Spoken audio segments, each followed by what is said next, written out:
अस्सलाम वालेकुम, आप देख रहे हैं प्रोग्राम एक पेज और मैं हूं फरवा वहीद। नाज़रीन, खैबर पख्तूनख्वा हुकूमत में कमांड की तब्दीली का फैसला हो चुका है। अली अमीन गंडापुर साहब ने अपना इस्तीफ़ा गवर्नर KP को भेज दिया है और उनकी जगह सुहेल आफरीदी का नाम सामने आया है। इस्तीफ़े की बहुत सारी कहानियाँ, बहुत सारी स्पेकुलेशन सामने आ रही हैं। कुछ का मानना ये है विद इन द पार्टी कि शायद अली अमीन गंडापुर साहब बहुत अच्छे गवर्न नहीं कर रहे थे सूबे को, इसीलिए उन्हें इस ओहदे से हट जाना चाहिए था। जबकि कुछ का मानना यह है कि अली अमीन गंडापुर साहब विकेट की दोनों जानिब खेल रहे थे और खान साहब के साथ उस तरह लॉयल्टी प्रेजेंट नहीं कर पा रहे थे जिस तरह होनी चाहिए थी।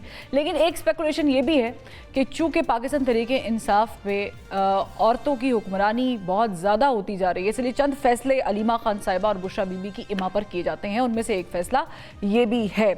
असल कहानी क्या है और क्या पाकिस्तान तहरीके इंसाफ की इस तब्दीली की वजह से कोई माहौल में, पॉलिटिक्स में तब्दीली आएगी और साथ ही साथ पाकिस्तान तहरीक इंसाफ ने पंजाब की तमाम कायमा कमेटी से मुस्ताफ़ी होने का भी फैसला कर लिया है। और दूसरी जानिब हमने देखा कि परसों महमूद खान अचकज़ई साहब का नाम बिल्कुल फाइनल करके बता दिया गया कि अपोजिशन लीडर कौमी असम्बली होंगे और फिर साथ अलामा नासिर साहब का भी नाम जो है वो अनाउंस कर दिया गया। क्या स्ट्रेटजी है, इस पर बात करेंगे। हमारे साथ मौजूद हैं senior analyst journalist Hafeezullah Niazi साहब और senior analyst journalist Shahzad Iqbal साहब भी हमें ज्वाइन कर चुके हैं। दोनों का बहुत शुक्रिया। न्याजी साहब, आपने एक कॉलम लिखा था 12 सितंबर 2025 को और उसका जो मजमून है वो ये था, टॉपिक ये था वज़ीर आज़म अलीमा खान साहब। अब ज़्यादा मैं उसके डिटेल में नहीं जाऊंगी, लेकिन एक आधी चीज़ जो है वो बहुत इंपॉर्टेंट आपने लिखी थी और उससे पहले आपने अलीमा खान साहिबा पे एक और भी अपना कॉलम लिखा था जानशीन के नाम से।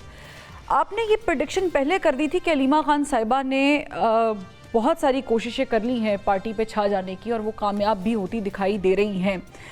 आप भी ये एक्सपेक्ट कर रहे थे कि अली अमीन गंडापुर साहब जो हैं वो शिकार हो जाएंगे इस तरह अलीमा खान साहिबा की सियासत के, या वजूहात कुछ और भी हैं साथ? अब मेरा ख्याल मैं इसको थोड़ा डिफरेंट एंगल से लूँगा कि अली अमीन गंडापुर बिल्कुल अलीमा की वजह से नहीं विक्टिम बने। उनका रोल था और वो रोल अब पूरा हो गया है।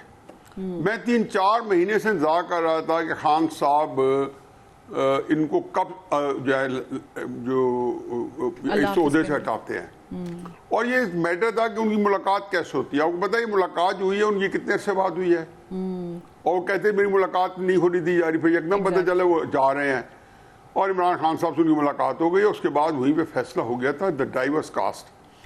अब क्यों हटाए गए हैं? देखें, अली अमीन गंडापुर जो है अगर विकेट से दोनों तरफ खेल रहे थे तो एग्जैक्टली इमरान खान साहब की पॉलिसी ही यही थी। उनके पेश नज़र ये बिल्कुल नहीं था कि अली अमीन गंडापुर ने आके और बतले हुर्रियत बनना है। इन सारों को लाया गया था, चाहे वह तहरीक इंसाफ की अपनी एक जो क़यादत आई थी जनवरी 2024 के अंदर, या 8 फरवरी के इलेक्शन के बाद असेंबलीज के अंदर मुख्तलिफ असेंबली में मुख्तलिफ लोगों को सामने लाया गया था। ये सारे के सारे जो थे इनमें सब में एक चीज़ कॉमन थी कि एस्टेब्लिशमेंट के साथ इनका कोई ना कोई कॉन्टैक्ट था, कोई ना कोई ताल्लुक था। और ये इमरान खान साहब को कमा हक को पता था, एक अरसे से पता था और इसी वजह से उनको लाए थे। चुनाचो करते रहे। हुआ क्या? हुआ ये कि इमरान खान साहब जो है ये एक बिल्कुल एक आम तरीके से सारी चीज़ें तय हो जाती। जब 8 फरवरी के इलेक्शन हुए तो 8 फरवरी के इलेक्शन ने इमरान खान साहब की सियासी जो ताकत थी उसको दुगना कर दिया। और उसके बाद इमरान खान साहब ने उसके बाद अपने आप को रीअसेस किया। इमरान खान साहब की जो 3-4 क्वालिटीज जिनका मैं बहुत एडमायर करता हूँ, उसमें एक ये है कि वो लड़ाई का फन जो है मेरा नहीं ख्याल कि सियासत में या उनके जो मध्य मुकाबल है वो जहनी लड़ाई किसी से उससे अच्छी लड़ सकते हैं। वो किसी को टीज करना चाहे, किसी को गुस्सा दिलाना चाहे, किसी को ये उनकी जो क्रिकेटिंग जमाने से वो इसकी उनकी एक्सपर्टी है। चुनाचे जब 8 फरवरी का इलेक्शन आया तो उन्होंने देखा कि मेरे हालात इतने पतले नहीं है, मैं इसको ताकत को इस्तेमाल करूं। चुनाचे उन्होंने बेशुमार जलसे जुलूस या रैलीज भी निकलवाई, जेल से बैठ के सब कुछ किया और वो चाहते थे कि मैं दबाव देख के एस्टेब्लिशमेंट से एक इज्जत के साथ यहाँ से निकलूँ। एस्टेब्लिशमेंट ने भी उनको ये ढील दी। यानी कि फैज हमीद का केस अगर आज तक साल तक नहीं आया तो मुझे कोई ये ना बताए कि जी उनकी कोई लंबा चौड़ा केस था या गवाही होती थी। मिलिट्री कोर्ट का ये रवायत ही नहीं है कि वहाँ पे ऐसा हो। चुनांचे फैज हमीद का केस में डिले इसलिए किया कि एस्टेब्लिशमेंट जो है उन्होंने मुज़ाकरात की या मुफाहमत की मुज़ाकरात की लसरसी को जानबूझ के ढीले छोड़ा है। अब 3-4 महीने से ये मुझे एहसास हो गया, जिसकी वजह मैंने कहा जी कि अलीमा खान को जो है वो एक उनके अंदर एक जो था लोगों का, उनका सोशल मीडिया का और फिर तहरीक इंसाफ के चाहने और मानने वालों का जो रुझान था अलीमा खान की तरफ हो गया था।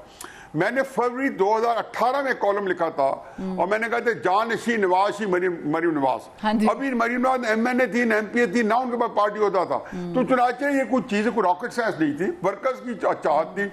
इधर से इमरान खान साहब ने एसेंशियल के ऊपर फुल फ्लेज हमले का सोच लिया था। गालिबन लास्ट वीक मेरे प्रोग्राम में मरवत साहब थे, बड़ी डिटेल में उन्होंने बताया कि कैसे सोशल मीडिया जो है ये ज़ाहिर है उनके इल्ज़ामात हैं या जो भी है कि अलीमा खान साहबा की माँ पर चलते हैं। शहजाद इकबाल साहब, वजूहात तो ज़ाहिर है कि बहुत कुछ सामने आ रही हैं।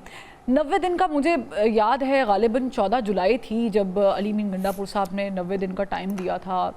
उन्होंने कहा था कि जी आर या पार हो जाएगी सियासत। अच्छा, वो जो आर या पार इंटरप्रिटेशन की जा रही थी वो शायद खान साहब को निकालने की बात क्या अफाम तफहीम से मामला चलाने की जा रही थी, लेकिन उनकी तो अपनी सियासत आर या पार हो गई। आप इसे समझते हैं कि ये लॉस हो गया या फिर फेस सेविंग मिल गई है गंडापुर साहब को? बहुत शुक्रिया।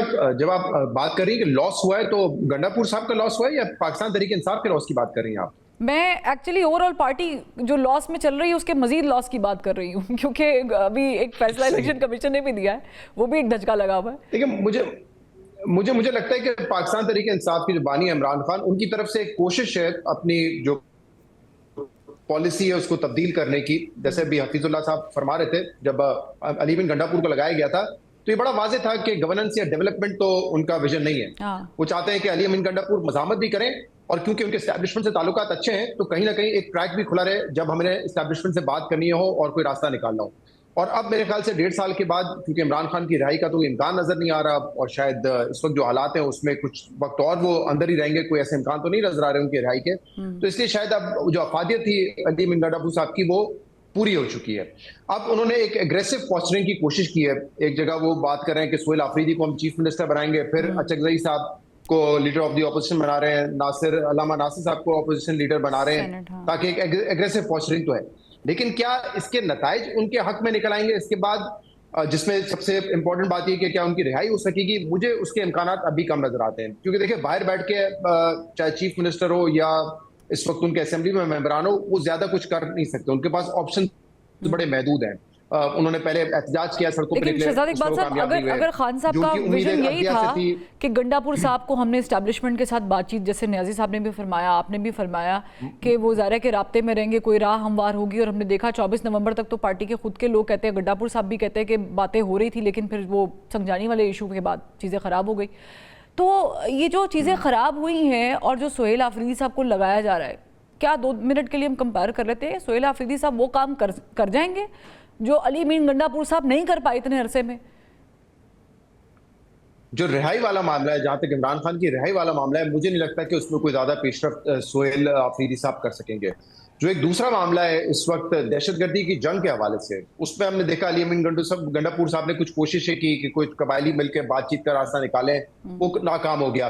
लेकिन उसके बाद वो इस इशू पे ज्यादा बोल नहीं रहे थे। जैसे इमरान खान इतना वोकल है कि रेफ्यूजीज जो है, अफगान रेफ्यूजीज, उनको वापस ना भेजा जाए या टीटीपी से बातचीत की जाए, ये एक पॉलिसी उनके दिमाग में बहुत अरसे से, और हमने देखा है कि पाकिस्तान ने कितना वक्त बर्बाद किया है गुड तालिबान बैड तालिबान की डिस्कशन में। लेकिन अभी भी उनके नजर में सोल्यूशन ये कि बातचीत के जरिए जो है मसले को हल निकाला जा सकता है। इवन इस इशू पे अभी तो देखें, सोहेल आफरीदी की आपको बड़ी तकरीर मिल जाएंगी जिसमें वो बात करते हैं तीरा वैली इंसिडेंट की, जिसमें राइटली सो जो कैजुअलिटीज हुई सिविलियंस की नहीं होनी चाहिए थी, बड़ा अफसोसनाक है।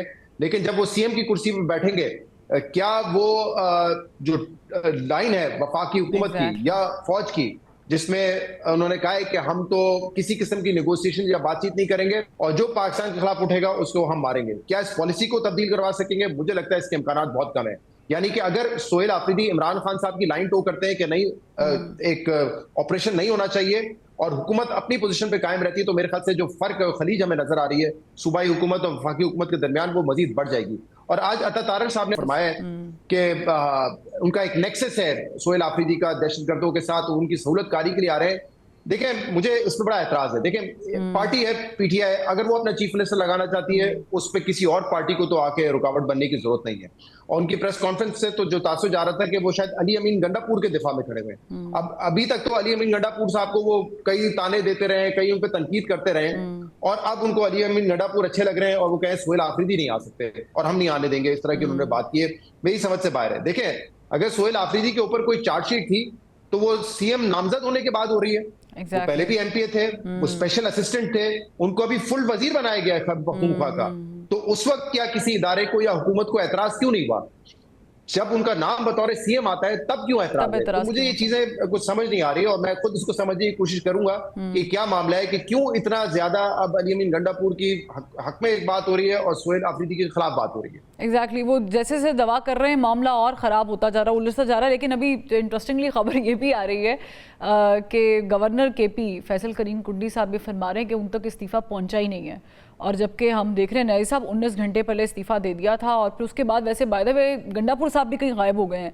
एक बार पहले भी गायब हुए थे, वो कोई 12 अजला से गुजरते हुए गए थे, पता नहीं शायद वो मिस्टर पाकिस्तान है, गायब हो जाते हैं। फरवा, अगर आप कल इंटरव्यू देखें गवर्नर केपी का, जी वसीम बदामी साहब के प्रोग्राम में वो मौजूद थे और वहां पे उन्होंने तो बड़ा खुशी का इजहार किया था कि ये खैबर पख्तूनख्वा की आवाम के लिए एक अच्छा फैसला है। बिल्कुल। और उन्होंने ये भी कहा था कि अगर मेरे पास इस्तीफा आ गया तो उसमें फौरी एक्शन होगा, कोई डिले की बात ही नहीं है, मेरा जो आईनी किरदार है मैं अदा करूंगा। लेकिन मामला ये ना शहजाद कि वो पहुंचा ही नहीं। वो कह रहे कि वो इतने खुश है कि वो कह रहे कि मेरे तक पहुंचा ही नहीं है, पहुंचे तो मैं ये भी टेस्ट होगा। अब देखिए ये कितना इंटरेस्टिंग होगा कि वैसे तो फैसल करीम कुंडी के वो अपने हल्के में मुखालिफ हैं अली अमीन गंडापुर साहब, इनके इख्तिलाफात बड़े वाज़ेह हैं, लेकिन शायद अली फैसल करीम कुंडी भी शायद मजबूर हो जाए कि नहीं यार, अपने मुखालिफ का भी मैं इस्तीफा कबूल नहीं कर सकता। Interesting situation, interesting, very interesting. इस्तीफा किया किधर इन्हें साहब, मतलब कहाँ चला गया, क्या हुआ, क्या हो क्या रहा है? मेरा ख्याल है कि उन्होंने पहले तो जैसी आया तो उन्होंने सोचा कि मैं अपनी एलिजियंस इमरान खान को बता दूं, क्योंकि मेरा नहीं ख्याल कि कोई लड़ाई बार कुटाई या इस तरह के माहौल में इस्तीफा उनसे लिया गया ही उन्होंने दिया है। बावजूद है कि बड़ी तलखी होती रही इमरान खान साहब की अली अमीन गंडापुर की तू तो करार होती रही। क्योंकि इमरान खान साहब अली अमीन गंडापुर को चाहते थे, जैसे शहजाद भी जो बता रहे थे, उसी को थोड़ा मजीद एलेबरेट करता हूँ कि वो चाहते ये होंगे, जो मैं बंदा ये हमने तो तजज़िया करना ना कि आप इसको भी जारी रखो और उनको ये मैं जो है ना उनके ऊपर जो दबाव है वो भी बढ़ाओ। और इमरान खान ने बड़े उसके असर्टिव तरीके से कहा होगा, मैं जानता हूँ जब तुम दबाव बढ़ाओगे अली अमीन तो ये इन्होंने बहुत यील्ड करना है, बहुत हमें उसकी गुंजाइश निकालनी है। और यही चीज़ वो दूसरे तरीके दबाव दे रहे थे कि हमारे साथ चूँकि पब्लिक है, लोग हैं, तो इसलिए ये दबाव जो है इसके आगे कोई ठहर नहीं सकेगा। मेरा ख्याल ये है जी कि ये जो उन्होंने नया सोहेल आफरीदी बनाया है, इस लिहाज से इमरान खान ने बनाया है को सारे वो लवाजमात हैं उसके अंदर, उससे वो माला माल है, जो जज्बा, जवान, वफादारी, मतलब कौन सी चीज़ है। लेकिन मेरी एक बात जेहन में रखे भी, दो इम्कानात है। पहले तो यह है कि जी अगर उसको जो है बनने नहीं दिया जाएगा, अगर उनकी गुड बुक्स में नहीं है, कतई नजर इसके कि जी जो जैसे शहजाद भी अभी कह रहे थे कि इनके अंदर उस वक्त तो आपको कोई नक्स नहीं नजर नहीं, आज सारे नजर आए हैं। ये तो क्राइटेरिया है ही नहीं, या तो सुप्रीम कोर्ट के डिसीजन आते हैं तो हम नहीं इंप्लीमेंट होने देते। अगर हमारे मिजाज यार में आता है कि हमने नहीं होने देना तो नहीं होते।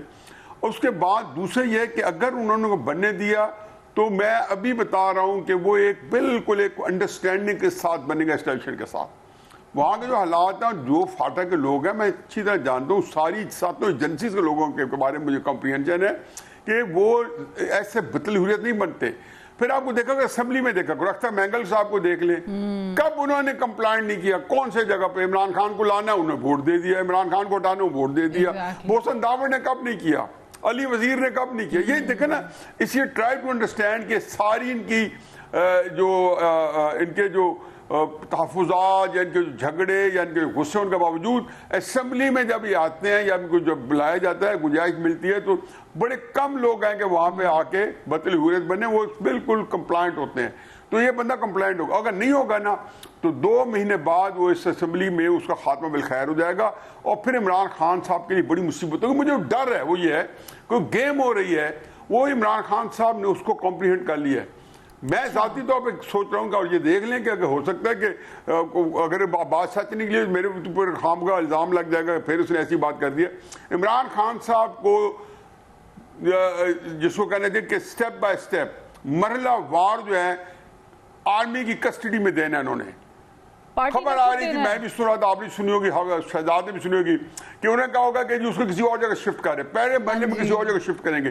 देखिए मैं हमेशा ये कहता था कि जनरल फैज हमीद को जिस दिन उसका ये इमरान खान के खिलाफ फैज हमीद उनका बड़ा ट्रम्प कार्ड है, अगर उन्हें नहीं लेके आए, जैसे मैं अभी थोड़ी देर पहले बता रहा था, तो उसका वजह यह है कि अभी इमरान खान साहब से वो चाहते थे किसी तरीके से हमारे सर ना लगे, क्योंकि दूसरा जो रहा है ना, राह अमल है, वो बड़ी खौफनाक है, वो तो ये इंतहाई थोड़ा सा खतरनाक है। leverage लिया जा और रहा है, ये थोड़ा सा यहाँ wait and watch है और तंग आमद बजा वो खत्म हो गया, लेकिन नहीं अब खत्म हो गया। अब वो उन्होंने आपको बता दिया है, जितने लोग ऐसे हैं जिनकी सेशन से रसाई है उनके वीलॉग तो देख लें, सारे बता रहे हैं पिछले 3-4 दिन से सारी खबरें इकट्ठी आ रही हैं, खान साहब शिफ्ट हो रहे हैं, हाँ जी, और ये खबरें यही लोग देते हैं जिन्होंने जो हमेशा कई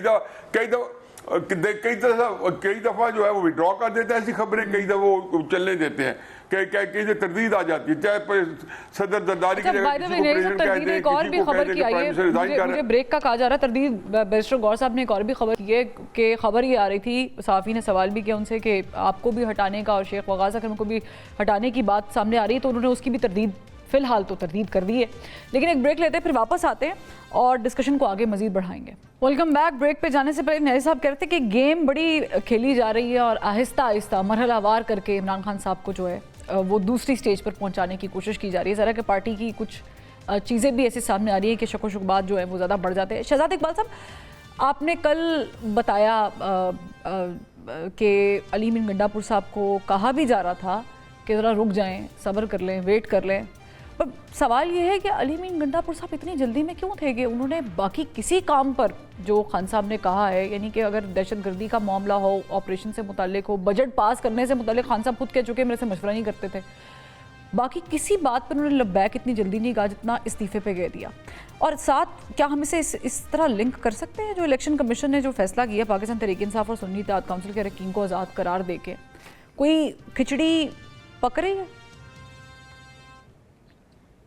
देखिए, दो चीजें हो सकती है। मेरा मफूजा ये आपके सवाल पे कि क्यों अली अमीन गंडापुर साहब ने फौरी तौर पे, एक तो फौरी तौर पे उन्होंने ट्वीट कर दिया, और फिर ये भी कुछ खबरें आई कि शायद उन्होंने अपना वो जो ट्वीट किया था पहला कि मैं फौरन इस्तीफा दे दूंगा, वो डिलीट कर दिया, लेकिन फिर उन्होंने ऑफिशियली गवर्नर को अपना इस्तीफा पहुंचा दिया।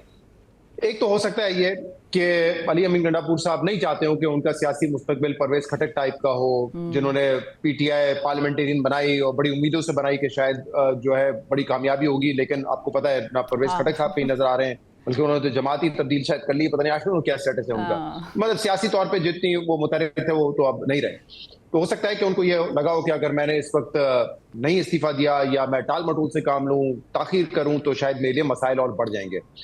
या ये हो सकता है कि उन्होंने कहा होगा ठीक है मैं इस्तीफा दे देता हूं, आगे जो है गवर्नर जाने वो मेरा इस्तीफा कबूल करता है नहीं करता है, वफाकी हुकूमत कोई और मामला बन जाए, कोई अदालती मामला बन जाए, तो देखेंगे उसका ब्लेम फिर मुझ पे नहीं आएगा। हो सकता है ये एक बात हो, लेकिन आई डोंट नो।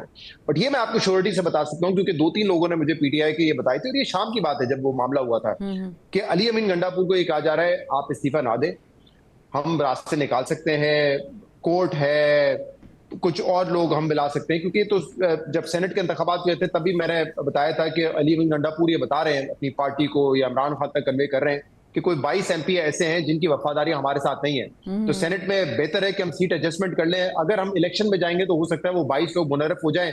वैसे ही सेनेट इलेक्शन में जो है कोई शो ऑफ जी एग्जैक्टली शो ऑफ हैंड होता नहीं है, तो पता चला अब उन्होंने खुफिया वोटिंग में हमारे मुखालफिन को वोट दे दिया, तो ये वो बता रहे थे। तो इस तरह के प्रपोजल्स थे कि देखें कोई मुश्तरका कैंडिडेट लाया जा सकता है जिसमें ऑपोजिशन के लोग हों, और फिर जो है मुनर्रिफ जो लोग हैं या जो मुमकिन तौर पे जिनकी लॉयल्टी दूसरी तरफ है वो सपोर्ट कर दें। अब आप ये बता रही हैं कि ये आजाद इलेक्शन कमीशन का जो फैसला है कि आजाद हैं, तो उससे फिर जो पार्लियामेंट्री लीडर होता है जिसके जो विप है जिसने फैसला करना है कि कहाँ पे वोट देना है, क्या वो मामला जो है मीनिंगलेस हो जाएगा। तो ये तरह तरह की कॉन्स्पिरेसीज हैं। मैंने कल ये भी कहा था कि देखें ये आगे इतना स्मूथ सेलिंग नहीं होगी। सोहेल आफरीदी साहब के हवाले से क्योंकि पीटीआई के लोग जो उनको सपोर्ट कर रहे हैं उन्होंने कहा कि उनका बनना भी इतना आसान नहीं होगा, क्योंकि आप देखेंगे कि कुछ देर में चीजें शुरू हो जाएंगी, उनकी मुखालफत शुरू हो जाएगी, उनके खिलाफ बातें शुरू होना हो जाएंगी, और बिल्कुल हमने वही देखा। आज तो वफाकी हुकूमत मैदान में आ गई है और उनको दहशतगर्दों का सहूलतकार करार दे रही है। तो ये मामला इतना आसानी से होने वाला नहीं है। अब इसमें इंटरेस्टिंगली, अब मुझे नहीं पता पीटीआई ने अपने पॉलिटिकल ऑप्शंस कितने कैसे वे किए हैं। जब इमरान खान ने 2 असेंबलीज तोड़ी थी, खैबर पख्तूनख्वा और पंजाब की, उस वक्त तमाम राय पार्टी की 95% ये थी कि ना तोड़ें। इवन परवेज राय ने कहा था कि हमें नहीं तोड़नी चाहिए। इमरान खान और पीटीआई की क्या कैलकुलेशन थी जो उनके हिमायती थे इस फैसले में, उन्होंने कहा नहीं देखें, इसके बाद तो बाई इलेक्शन हो जाएगा और बाई इलेक्शन सॉरी इन दो असेंबलियों में जनरल इलेक्शन हो जाएंगे और हम जो है अपनी हुकूमत बना लेंगे। आगे जब वफाक में इलेक्शन आएगा तो हमारा एडवांटेज होगा, 2 सूबों में हमारी इस वक्त जो है हुकूमत होगी।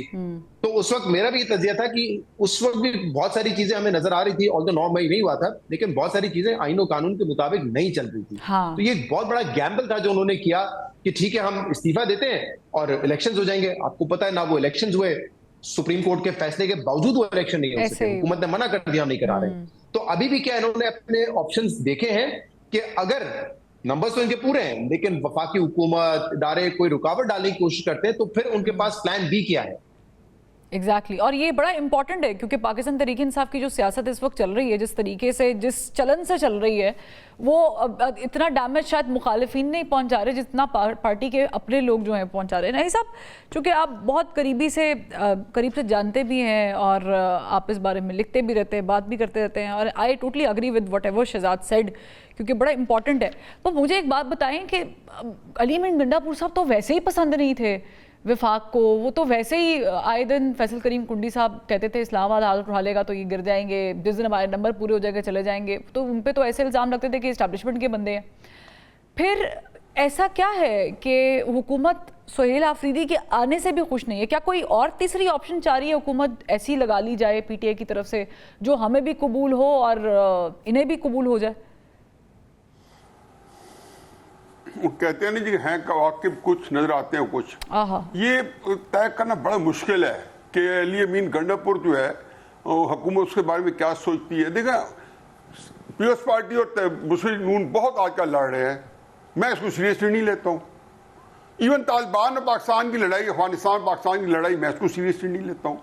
देखो, हो सकता है सीरियस हो, लेकिन मेरा ख्याल है कि मेरे पास भी रीजन होगी ना कोई ये बात कहने के लिए, और उसके पीछे ये होगा कि ठीक है वो अगर अपोजिशन का ये रोल, दोनों अगर आपस में नहीं इस तक घुल मिल के रहेंगे तो दोनों खर्च हो जाएंगे, मजीद इमरान खान के लिए स्पेस क्रिएट होगी। ये बिल्कुल ऐसी बातें हैं। दूसरी बात यह कि देखें, मैं आपको भी एक बात बताऊं, इस मुल्क में बैगेज के हर बंदा एक बैगेज के साथ है, और मेरी एक बिल्कुल एक मार्क में वर्ड्स के आप कोई बंदा इस मुल्क में एस्टेब्लिशमेंट के साथ लड़के दिखा दे, मैं समझता हूं मुझे बड़ी जरूरत है। मैं एस्टेब्लिशमेंट के साथ मैं नहीं लड़ सकता। हाँ, इस मुल्क ने 2 बंदे पैदा किए हैं जिन्होंने अपने बैगेज को टॉकिंग पॉइंट बना दिया। एक का नाम जुल्फिकार अली भुट्टो था, दूसरे का नाम था इमरान खान। अब ये कहना कि जी सोहेल आफरीदी एस्टेब्लिशमेंट के सामने स्टैंड ले लेगा या अलीमा खान ले लेगी या बेनजीर भुट्टो ले लेंगी, मैंने किसी को लेता नहीं देखा। उसके बाद भुट्टो को जिन्होंने फांसी दी बेनजीर, और जिस बात पे दी उसी बात पे बेनजीर 83 में उनसे मुफाहमत करके जेल से रहा के माँ बेटी दोनों, एक स्विट्जरलैंड जा बैठी एक इंग्लैंड जा बैठी। 86 में फिर उन्हीं से मुफाहमत की बेनजीर ने, और मुझे उसी वजह डर पड़ गया कि एस्टेब्लिशमेंट ने जरूर अपना जो पीछे उन्होंने जरूर टाइमलाइन चेक की होगी और देखा होगा कि यार भुट्टो कैसे जांच होना बड़ा मुश्किल था। बेनजीर के साथ हमने कितना, जब वो 88 में हल्फ उठाती हैं तो उन्हीं लोगों से उसने हल्फ लिया जिन्होंने उसके वालिद को फांसी दी थी, और उनके साथ मिलकर गवर्नमेंट बनाई गई। 3 उनकी अहम पोर्टफोलियो, इंटीरियर, फाइनेंस और फॉरेन मिनिस्ट्री जो है वो उन्होंने उस वक्त असलम बेग को दे दी, फिर मुस्तकमा जमहूरियत दिया असलम बेग को, जिन्होंने उसके बाद उसी वक्त पीएनए बनाई, बिडनेट जैकल की, उसके बाद उसको 18 महीने बाद फिर भी निकाल दिया। ये एक बड़ा एक एस्टैब्लिश हमारे गाइडिंग प्रिंसिपल्स है पाकिस्तान की सियासत के, अगर हमको उनसे सरफ नजर ना करें तो कोई इतनी बड़ी मुश्किल नहीं है।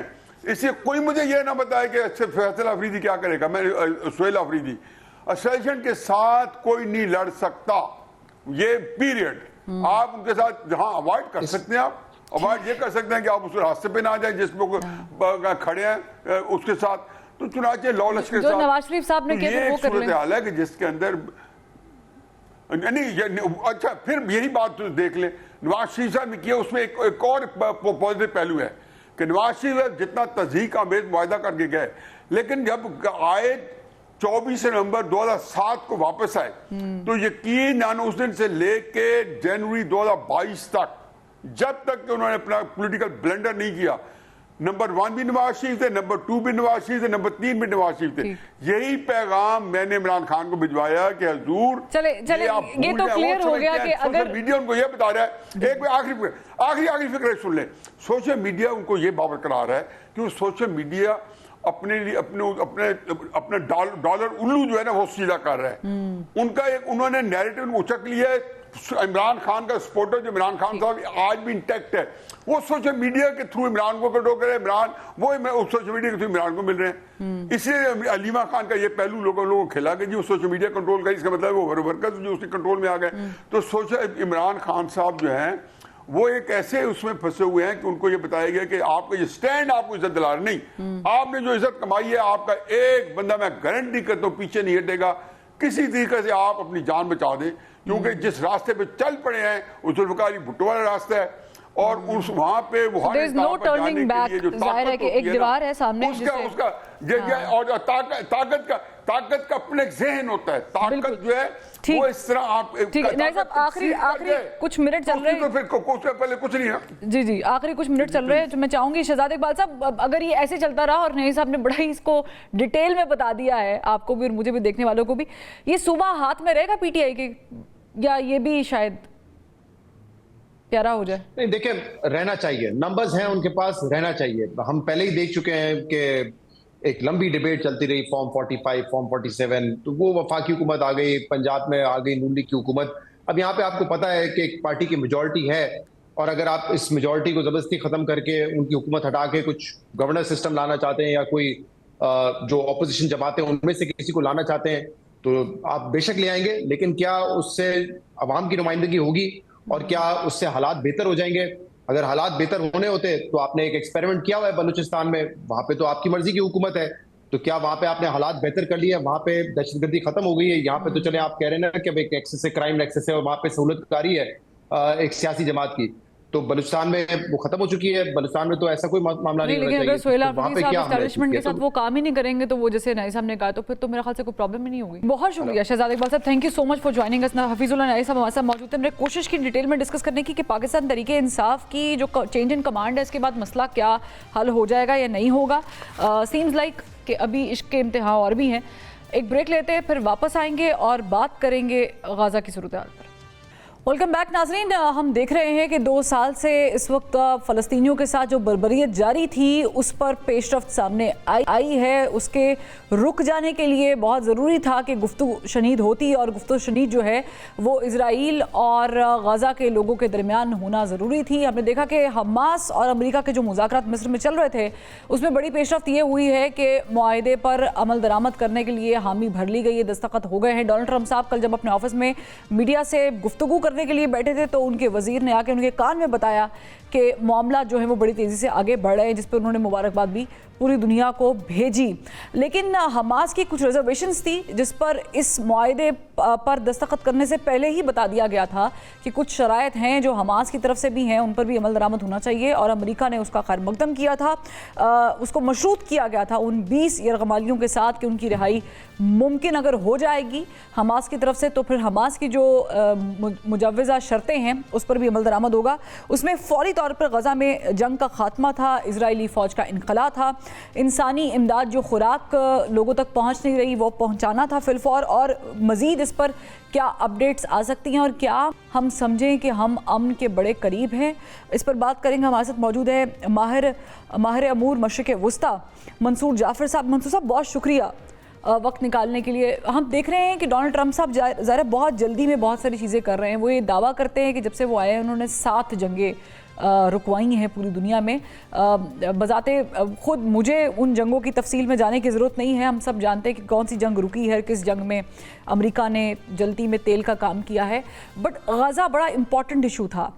हमास ने जो शराइत रखी और जिस तरीके से इस पर पेशरफ्त हुई है, आप समझते हैं ये सब ठीक डायरेक्शन में जा रहा है या अभी भी कुछ चीज़ें हैं जो मुबहम हैं?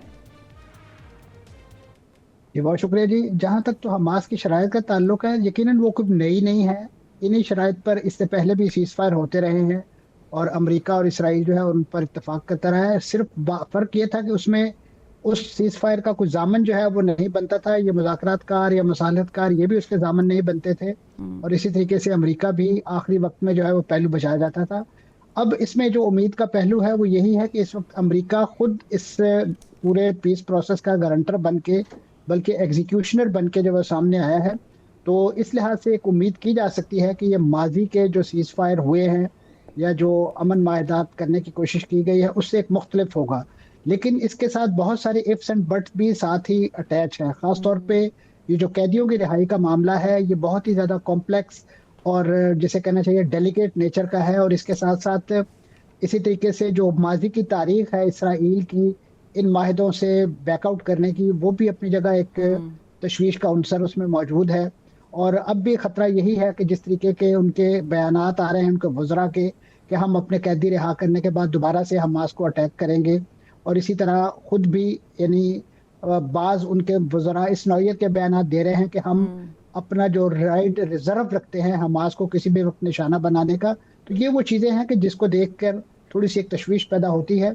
लेकिन मैं समझता हूँ कि इस वक्त जो गाड़ी जिस तरफ चल पड़ी है, कम से कम इसका जो पहला मरहला है अगर हम उसको माजी की तारीख में देखें तो शायद कैदियों की रिहाई और जो तबादले तक तो शायद ये चीज़ चलेगी। लेकिन उसके बाद क्योंकि जो पोस्ट वॉर प्लान है ना तो वो अमेरिका के पास है, ना ही इस वक्त जो फलस्तीनी ये बड़ा तंजीमें हैं इम्पोर्टेंट है उनके पास मंसूर इसका साहब, क्योंकि ड्यू वॉर और जंग बंदी की तो तमाम तर चीज़ें हमारे सामने भी हैं, लेकिन आपने बड़ा अच्छा पॉइंट उठाया कि पोस्ट वॉर जो चीज़ें हैं क्लैरिफाई करना वो बड़ा ज़रूरी है। अच्छा, इस पे आपने चूँकि जामिन का जिक्र कर दिया है, इस वक्त हम देख रहे हैं कि गल्फ़ भी जामिन है, टर्की भी इसमें शामिल है, बराह रास्त मिस्र में तो मुज़ाकरात हो रहे हैं। क्या इस चीज़ की गारंटी दी गई होगी या दी गई है गल्फ़ की तरफ से और अरब की तरफ से कि दोबारा इजराइल इस तरह की हरकत नहीं करेगा and America has to make sure? देखिए जी, जहाँ तक तो हमास की क़यादत या उनके जो इस वक्त नेगोशिएटर हैं उनको अटैक करने के हवाले से तो कमिटमेंट इसराइल दे चुका है, और आपके इल्म में है कि खुद डोनाल्ड ट्रंप साहब ने एक माजरत का फ़ोन भी जो है वो कतर की हुकूमत को करवाया था। और मिस्र जो है, मिस्र कतर नहीं है, ये आपके इल्म में होना चाहिए कि मिस्र की एक अपनी फ़ौज भी है, और मिस्र माजी में इसराइल के साथ जो है वो जंगी महाज पर भी सीन फंसा चुका है। और अब भी इस वक्त जिस अंदाज से यहाँ से एक फोर्स एक्सोडस की कोशिश की गई थी उसकी राह में बंद बांधने के लिए जिस तरीके से मिस्र ने अपनी सरहद पर सीना के इलाके में बहुत ज़्यादा मिलिट्री इन्फ्लक्स कर रखा है, तो वो ये सारी चीज़ें इसराइल के सामने हैं। तो इसराइल इस नौयत की हमाकत कम से कम काहिरा में नहीं करेगा, या इस वक्त शर्म शेख में जहाँ ये मुज़ाकरात हो रहे हैं वहाँ नहीं करेगा। लेकिन फिर भी इसराइल क्योंकि एक ऐसा जारे मुल्क है कि जिसने आज तक कभी किसी बैन अवी कानून, किसी कन्वेंशन, किसी ज़ाब्ते कायदे को जो है वो खातर में नहीं लाया, और सिर्फ अपने मिलिट्री माइट जो है उसके जोर पे वो सारे मामला। हम हमास का जिक्र करते हैं कि हमास ने वेलकम किया है कुछ चीज़ों को छोड़कर जो उन्होंने ज़रा तरमीम करवाई, और अभी तो पहला मरहला हुआ, इसके बाद भी ज़रा के कुछ मराहल तय करना बाकी है। लेकिन जो फ़लस्तीन के लोग हैं, चूँकि जो सोशल मीडिया पर वीडियोस कल से जारी हुई हैं जब से ये मुआहदे की बात हुई है, तो कुछ वीडियोस में लोग खुश भी नज़र आ रहे हैं। क्या तासुरात क्या हैं वहाँ के बासियों के लोगों के, क्योंकि फ़ैसला तो उनका ज़िंदगी का हो रहा है ना?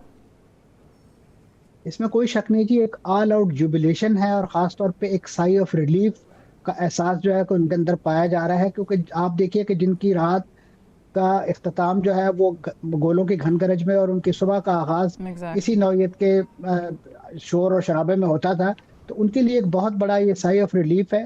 और मैं समझता हूँ कि इसके जो इब्तदाई 72 घंटे हैं बड़े इंपॉर्टेंट इस लिहाज से हैं कि उसमें अभी इसकी बाकायदा मंजूरी जो है इस मायदे की इसराइली पार्लियामेंट ने देनी है, और वो शाम के वक्त किसी वक्त जो है देंगे, और वहाँ पे भी यकीनन एक हीटेड डिबेट मुतवक्को है। लेकिन इस वक्त लग रहा है कि वो वहाँ से किसी न किसी तरीके से ये सेल थ्रू कर लेंगे। क्योंकि डोनाल्ड ट्रंप साहब को इस वक्त ज़ाहिर है कि नोबेल बड़ी जल्दी में चाहिए, बड़ा ज़रूरी चाहिए, और वो चाहते ही हैं कि उनको एज अ पीस मॉन्गर जो है वो पूरी दुनिया याद रखे, और इस वजह से उन्होंने थोड़ा सा दबाव जो है वो डाला भी है। एंड अनएक्सपेक्टेडली ज़ाहिर है कि वेस्ट की तरफ से भी जो दबाव आया है दैट वाज वेरी अनएक्सपेक्टेड, जो इस बार हमने देखा है। बट अगेन एक बड़ी इंपॉर्टेंट चीज़ है वो है पोस्ट वॉर, और जब हम देखेंगे कि ये मुआहदा अगर इंशाल्लाह होना चाहिए, क्योंकि गज़ा के लोगों की ये राइट है पूरी कि अपनी सरजमीन पर रहें, तो फिर जो इंफ्रास्ट्रक्चर की रीबिल्डिंग है, जो इस वक्त सूरत हाल उस पट्टी पे है, उसको दोबारा से बसाने के लिए पूरी दुनिया ने क्या प्लान मुरतब किया है, बिलखुसूस अमेरिका ने, या इजराइल को कहाँ तक इस पे कायल किया है कि इनको वापस भी अपनी नॉर्मल ज़िंदगी की तरफ लेकर आना?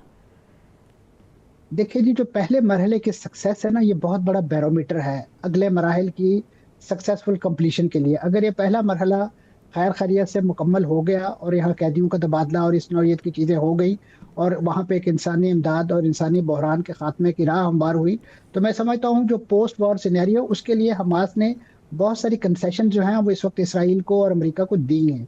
उन्होंने अपने जो हथियार डालने का जो मौक़िफ़ है उसमें भी एक लचक पैदा की है। उन्होंने कहा है कि जी हम अपने हथियारों को हैंड ओवर नहीं करेंगे, हम सीज करेंगे, यानी हम उनका डिस्प्ले नहीं करेंगे, उनको उस अंदाज से मैनिफेस्ट नहीं करेंगे कि जिसको एक थ्रेट फील किया जाए। फिर इसी तरीके से उन्होंने जो अभी जो हाई प्रोफाइल इनके प्रिजनर्स हैं, जिसमें यकीनन हमास के अपने लोग में मौजूद हैं, लेकिन उससे बढ़ के जो हमास की जो नज़र है वो post war scenario, political scenario पर। यही वजह है कि वो इस वक्त बहुत ज़्यादा तकाजा कर रहे हैं। एक शख्सियत है मरवान बरगोसी, उनका इस वक्त हुक्मरान जमात, जो फतह की हुक्मरान जमात है, उससे ताल्लुक है, उनकी रिहाई वो इस वक्त बहुत ज़्यादा डिमांड कर रहे हैं। इसी तरीके से लेफ्ट से ताल्लुक रखने वाले एक अहमद सादात हैं, इनको वो समझते हैं कि वो ऐसे गैर जानबदार अफराद हैं कि जो फ़लस्तीनियों को एक बड़ी भरपूर क़यादत भी फराहम कर सकते हैं, और उनका एक जो बड़ा मज़ाहमत का जो कैरियर है वो भी एक बड़ा प्रॉमिसिंग किस्म का कैरियर है, जिसके नतीजे में फ़लस्तीनी अपने इस जो मज़ाहमत का लेजिटिमेट हक है, जिसको यूएन भी तस्लीम करता है, दुनिया भर का इंटरनेशनल लॉ भी तस्लीम करता है, वो उस राह को भी नहीं तर्क करेंगे। और इस तरीके से अगर वो इस पॉलिटिकल सिनेरियो में क़यादत के मंजर पर आते हैं तो फिर उन्हें उस नौइयत के वो नाम नहाद ओस्लो माहदे जो है उनकी रेटिफिकेशन भी नहीं करनी पड़ेगी, और हमास का बहुत ज़्यादा पॉलिटिकल बोर्ड जो है वो उनके तवाना कंधे और उनका जो पॉलिटिकल एक लिहाज से इस वक्त यानी जो उनकी फॉलोइंग मौजूद है वेस्ट बैंक के अंदर, गजा के अंदर, वो शेयर कर लेगी। तो हमास ने अपने उस इक़्तिदार को कुर्बान करके, जो 2006 के इलेक्शन में उसको एक इलेक्टेड विक्ट्री के तौर पे मिला था, तो एक बहुत बड़ा कॉम्प्रोमाइज़ किया है। मैं समझता हूँ वेस्ट को और ख़ासतौर पे यूरोप को, जो कि फ़लस्तीनी नेशनल अथॉरिटी को अरबों डॉलर जो है वो फंड देता है, वो उनसे आज ये सवाल करे कि फ़लस्तीनियों के ये दलिद्दर है, ये क्यों है? हमने आपको इतनी ज़्यादा फंडिंग की है। ये गजा में आज जो इस वक्त मलबे के ढेर दिखाई देते हैं, या उससे पहले जो उसका मुहासरा पिछले 20 साल से जारी था, वो क्यों कर खत्म नहीं हुआ? मैं लास्टली आपसे एक सवाल करना चाहूँगी मंसूर साहब, चूँकि बड़ा ज़रूरी है कि जब ये सब कुछ तय पा जाएगा तो लोगों को रसाई होनी चाहिए, हर किस्म की इंटरनेट की सहूलियात, हर जो एक बेसिक नीड होती है, साफ़ पानी, खाना, खुराक, क्योंकि अभी हम देख रहे हैं कि कल तक तो बमबारी मुसलसल की जा रही थी इजराइल की तरफ से, वो भी रुकनी चाहिए। लेकिन लास्टली मुझे बताइएगा कि क्या इस तरफ भी दुनिया इसके बाद आएगी कि अमेरिका ने बहुत ही लामतनाई मोहब्बत का इजहार किया है इजराइल के साथ और 2 सालों के अंदर उन्होंने 21.7 बिलियन डॉलर्स की फ़ौजी इमदाद दी है, तो क्या ये जो असलहा और ये सब कुछ चीज़ें जो इजराइल को फराहम की जा रही है, क्या दुनिया इस तरफ भी आएगी कि जंग रोकने के बाद ये भी ज़रूरी है कि आप असलहे की फराहमी को भी कंट्रोल करें? देखिए जी, इस वक्त जो वेस्ट में और ख़ासतौर पे यूरोप में एक वेव, अभी स्पेनिश पार्लियामेंट ने असला बेचने की यानी पाबंदी लगा दी है। इसी तरीके से डच जो है वहाँ पे भी इस नौइयत के मुजाहरे, कनाडा के अंदर इस नौइयत के मुजाहरे, ऑस्ट्रिया के अंदर, सिडनी के अंदर, कहाँ जिन्हें ये मुजाहरे हो रहे हैं, ये यकीनन किसी न किसी तरीके से उनकी हुकूमतों की पॉलिसी को तब्दील करने में मददगार होगा। और ऐसी सूरत में मेरा ख्याल है कि अमेरिका के लिए तने तनहा इसराइल जैसे नासूर को मिडिल ईस्ट में पालना जो है वो ज़्यादा देर सूदमंद साबित नहीं होगा। और बिलखुसूस उनकी अपनी जो इस वक्त इंटेलिजेंसिया, उनका जो इस वक्त एकेडेमिया जिस तरीके से पूरी तरीके से गजा वॉर में हुकूमती पॉलिसियों के खिलाफ रहा है और सरापा एहतजाज रहा है, उसके बाद इतने आसानी से जो है इस नौइयत के जारे मुल्क को जो है वो सपोर्ट करना ज़्यादा देर अमेरिका के लिए मुमकिन नहीं होगा। ठीक, बहुत शुक्रिया मंसूर जाफर साहब, अपना कीमती वक्त और अपनी जो राय है वो नाज़रीन के साथ शेयर की। उम्मीद यही है कि जल्द अज जल्द ये मामला तय पा जाए और जो भी मामला तय पाए अल्लाह ताला उन्हें फ़लस्तीन के बासियों के हक़ में करे। इजाज़त दीजिए, अगले हफ्ते फिर मुलाकात करेंगे। अल्लाह हाफ़िज़।